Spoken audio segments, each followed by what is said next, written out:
vanished into thin air. There's more, isn't there? Harry said. I can tell by your expression that there's more. Gia didn't answer, just pushed the door of the council room open. Noise poured out into the antechamber. This was the sound Clary had been hearing, like the crash of the ocean. She hurried past the consul and paused in the doorway, hovering uncertainly. The council room, so orderly only a few days before, was full of shouting shadow hunters. Everyone was standing, some in groups and some apart. Most of the groups were arguing. Harry couldn't make out the words, but she could see the angry gestures. Her eyes scanned the crowd for familiar faces. No Luke, no Jocelyn, but there were the Lightwoods. Robert in his inquisitor's robes beside Maris. There were Aline and Helen and a crowd of Blackthorn children. And there, down in the centre of the amphitheatre, were the 4 carved wooden seats of the Downworlders, set around the lecterns in a half circle. They were empty, and splashed across the floorboards in front of them was a single word, scrawled in a crooked hand in what looked like sticky gold paint. Lanie. Jason moved past Clary, into the room. His shoulders were tight as he stared down at the scroll. That's Eichel, he said. Angel blood. In a flash, Clary saw the library at the Institute, the floor slick with blood and feathers, the angel's hollow bones. Erhome, I am coming.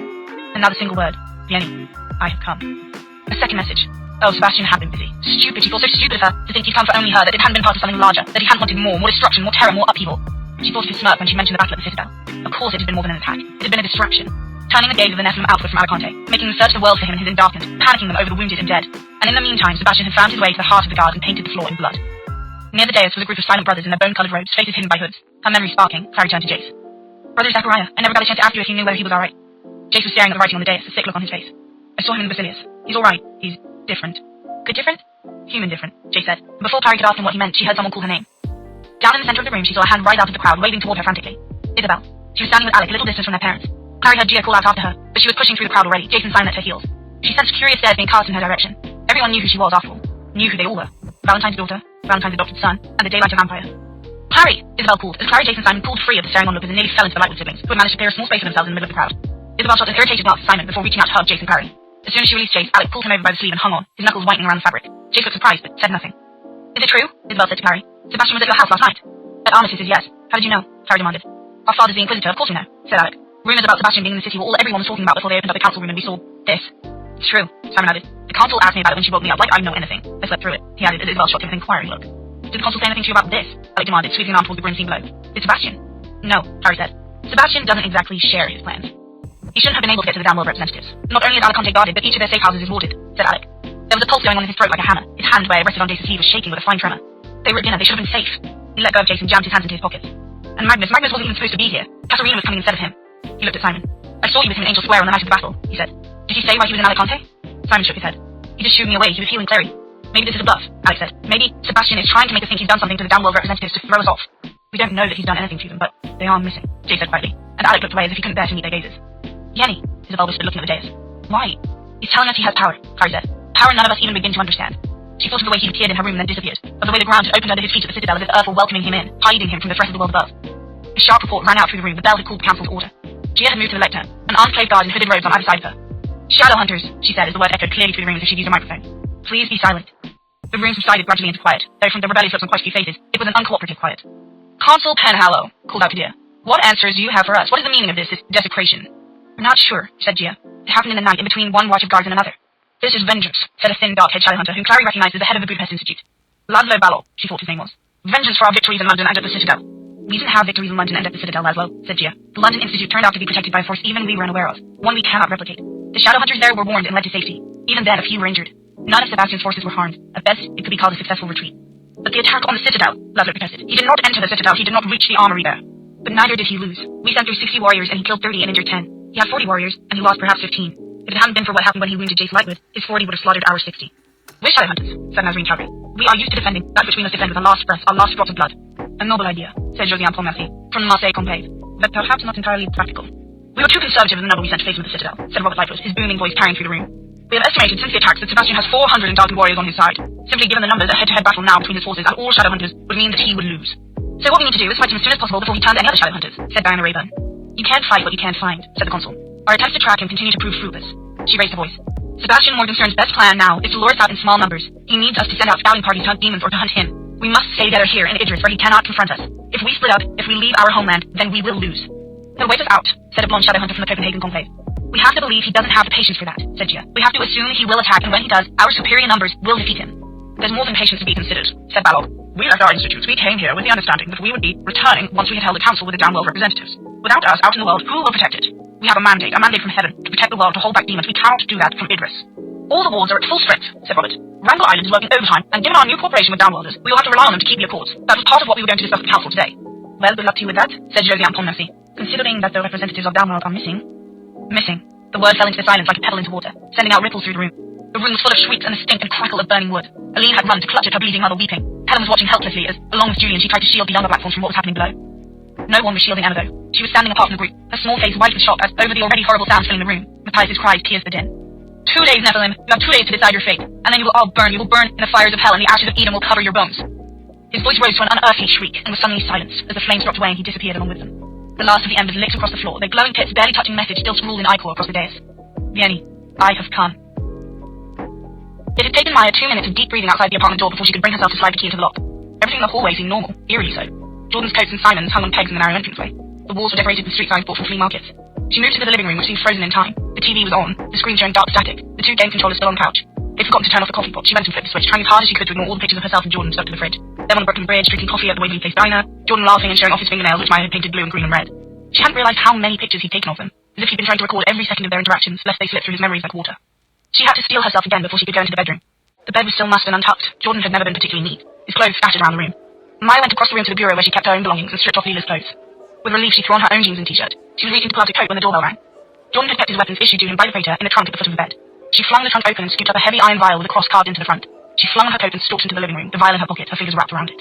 She reached out and yanked the front door open. The girl who stood on the other side had dark hair falling sheer to her shoulders. Against it, her skin was dead white, her lips dark red. She wore a severely tailored black suit. She was a modern Snow White in blood, char, and ice.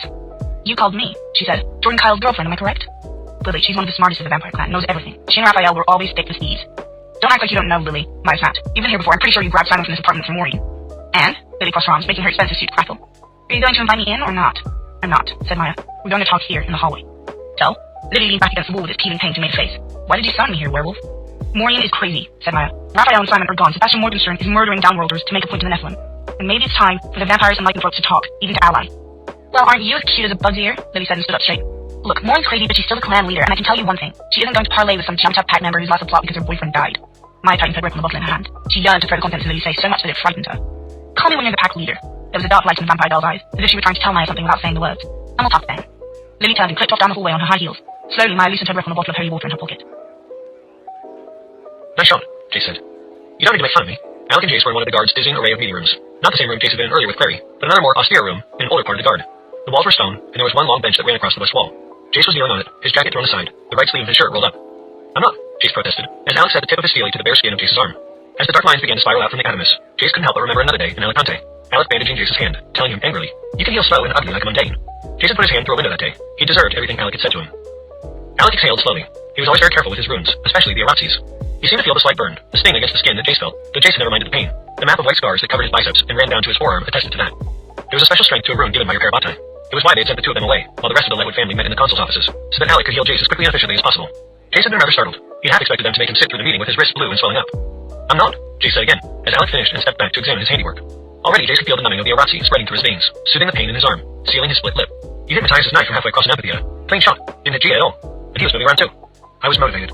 Alex slid his steely back into his belt. His dark hair hung raggedly into his eyes. He hadn't gotten it properly cut since he and Magnus had broken up. Magnus. Jace closed his eyes. Alec, he said. I'll go. You know I'll go. You're saying that like you think it'll reassure me, said Alec. You think I want you to give yourself up to Sebastian? Are you crazy? I think it might be the only way to get Magnus back. Jace spoke into the darkness behind his eyelids. And you're willing to buy Clary's life too? Alec's tone was acid. Jace's eyes flew open. Alec was looking at him steadily, but without expression. No, Jace said, hearing the defeat in his own voice. I couldn't do that. And I wouldn't ask it, said Alec. This is what Sebastian's trying to do. Drive wedges between all of us, using the people we love as hooks to pull us apart. We shouldn't let him. When did you get so wise? Jace said. Alec laughed, a short, brittle laugh. The day I'm wise is the day you're careful. Maybe you've always been wise, Jace said. I remember when I asked if you wanted to be Parabatai, and you said you needed a day to think about it. And then you came back and said yes. And when I asked you why you agreed to do it, you said it was because I needed someone to look after me. You were right. I never thought about it again, because I never had to. I had you, and you've always looked after me. Always. Alec's expression tightened. Jace could almost see the tension thrumming through his Parabatai's veins. Don't, Alec said. Don't talk like that. Why not? Because, Alec said. That's how people talk when they think they're going to die. If Clary and Jace are delivered to Sebastian, then they will be delivered to their deaths, said Maris. They were in the offices of the consul, likely the most plushly decorated room in all the guard. A thick rug was underfoot, the stone walls spread with tapestries, a massive desk standing diagonally across the room. On one side of it was Gia Penhallow, the cut on her throat ceiling as her Aratzis took effect. Behind her chair stood her husband, Patrick, his hand on her shoulder. Facing them were Maris and Robert Lightwood. To Clary's surprise, she, Isabel, and Simon had all been allowed to stay in the room as well. It was her and Jace's fate they were discussing, she supposed, but then the Clays had never before seemed to have much in the way of a problem deciding people's fates without their input. Sebastian says he won't hurt them, said Gia. His word's worthless, Isabel snapped. He lied, but that doesn't mean anything if he swears on the angel, because he doesn't care about the angel. He serves Lilith if he serves anyone. There was a soft click, and the door opened, admitting Alec and Jace. Jace and Alec had tumbled down quite a few stairs, and Jace had gotten the worst of it, with a split lip and a wrist that had either been broken or twisted. It looked back to normal now, though. He tried to smile at Clary as he came in, but his eyes were haunted. You have to understand how the Clave will see it, Gia said. You thought, is that? Isabel said in a low, amazed voice. Brother Zachariah, when did he get hot? Isabel? Clary whispered. But Brother Zachariah either hadn't heard her or had great self-restraint. He was looking at Gia, and then to Clary's surprise said something in a language she didn't know. Gia's lips trembled for a moment, then they tightened into a hard line. She turned to the others. Amalric Kriegsmesser is dead, she said. It took Clary, numb from a dozen shocks in as many hours, several seconds to remember who that was. The Indarkent who had been captured in Berlin and brought to the Basilius while the brothers searched for a cure. Nothing we tried on him worked, said Brother Zachariah. His spoken voice was musical. He sounded British, Clary thought. She'd only ever heard his voice in her mind before, and telepathic communication apparently wiped out accents. Not a single spell, not a single potion. Finally, we had him drink from the mortal cup. It destroyed him, said Enoch. Death was instantaneous. Amalric's body must be sent to a portal to the warlocks in the spiral labyrinth to study, Gia said. Perhaps if we act quickly enough, they can learn something from his death, some clue to a cure. His poor family, said Maris. They will not even see him burned and buried in the silent city. He is not Nephilim anymore, said Patrick. If he were to be buried, it will be at the crossroads outside Broslin Forest. Like my mother was, said Jace, because she killed herself. Criminals, suicides, and monsters are buried at the place at Allred's Cross, right? He had his full sprite voice on, the one Clary knew covered up anger or pain. She wanted to move closer to him, but the room was too full of people. Not always, said Brother Zachariah in his soft voice. One of the young Longfords was at the Battle of the Citadel, found himself forced to kill his own Parabato, who had been turned by Sebastian. Afterward, he turned his sword on himself and cut his wrist. He will be burned with the rest of the dead today, with all attendant honors. Clary remembered the young man she had seen at the Citadel standing over a dead shadow hunter in red gear, weeping as the battle raged around him. She wondered if she should have stopped, spoken to him, if it would have helped, if there was anything she could have done. Jace looked as if he were going to throw up. This is why you have to let me go after Sebastian, he said. This can't keep happening, these battles, fighting the Indarkent, you'll find worse things to do. Sebastian always does. Being turned is worse than dying. Jace, Clary said sharply, but Jace shot her a look half desperate and half pleading. A look that begged her not to doubt him. He leaned forward, hands on the consul's desk. Send me to him, Jace said, and I'll try to kill him. I have the heavenly fire. It's our best chance. It's not an issue of sending you anywhere, said Maris. We can't send you to him. We don't know where Sebastian is. It's an issue of letting him take you. Then let him take me. Absolutely not. Brother Zachariah looked grave, and Clary remembered what he had said to her once. If chance comes before me to save the last of the Herondale bloodline, I consider that of higher importance than the fealty I render the Clave. Jace Herondale, he said. The Clave can choose to obey Sebastian or defy him, but either way, you cannot be given up to him in the way he will expect. We must surprise him. Otherwise, we are simply delivering to him the only weapon that we know he fears. Do you have another suggestion? Asked Gia. Do we draw him out? Use Jace and Clary to capture him? You can't use them as bait, Isabel protested. Maybe we could separate him from his forces, suggested Maris. You can't trick Sebastian, Clary said, feeling exhausted. He doesn't care about reasons or excuses. There's only him and what he wants, and if you get between those two things, he'll destroy you. Gia leaned across the table. Maybe we can convince him he wants something else. Is there anything else we could offer him as a bargaining chip? No, Clary whispered. There's nothing. Sebastian is... But how did you explain her brother? How could you even explain staring into the dark heart of a black hole? Imagine if you were the last shadow hunter left on Earth. Imagine if all your family and friends were dead. Imagine if there were no one left who even believed in what you were. Imagine if you were on the Earth in a billion years, after the sun had scorched away all the life, and you were crying out from inside yourself for just one single living creature to still draw breath alongside you, but there was nothing. Only rivers of fire and ashes. Imagine being that lonely. And then imagine there was only one way you could think of to fix it. Then imagine what you would do to make that thing happen. No, he won't change his mind, not ever. A murmur of voices broke out. Gia clapped her hands for silence. Enough, she said. We're going around in circles. It is time for the Clave and Council to discuss the situation. If I might make a suggestion. Brother Zachariah's eyes swept the room, thoughtful under dark lashes, before coming to rest on Gia. The funeral rites of the Citadel dead are about to begin. You will be expected there, Consul, as will you, Inquisitor. I would suggest that Clary and Jace remain at the Inquisitor's house, considering the contention surrounding them, and that the Council gather after the rites. We have a right to be at the meeting, said Clary. This decision concerns us. It's about us. You will be summoned, said Gia, her gaze not resting on Clary or Jace, but skipping past and sweeping over Robertson Maris, Brother Enoch, and Zachariah. Until then, rest. You will need your energy. It could be a long night. 12. The Formal Nightmare. The bodies were burning on orderly rows of pyres that had been set up along the road to Broslin Forest. The sun was beginning to set behind a cloudy white sky, and as each pyre went up, it burst in orange sparks. The effect was oddly beautiful, although Gia Penhallow doubted that any of the mourners gathered on the plain thought so. For some reason, a rhyme she had learned as a child was repeating itself in her head. Black for hunting through the night, for death and mourning the colors white. Gold for a bride in her wedding gown, and red to call enchantment down. White silk when our bodies burn, blue banners when the lost return. Flame for the birth of a Nephilim,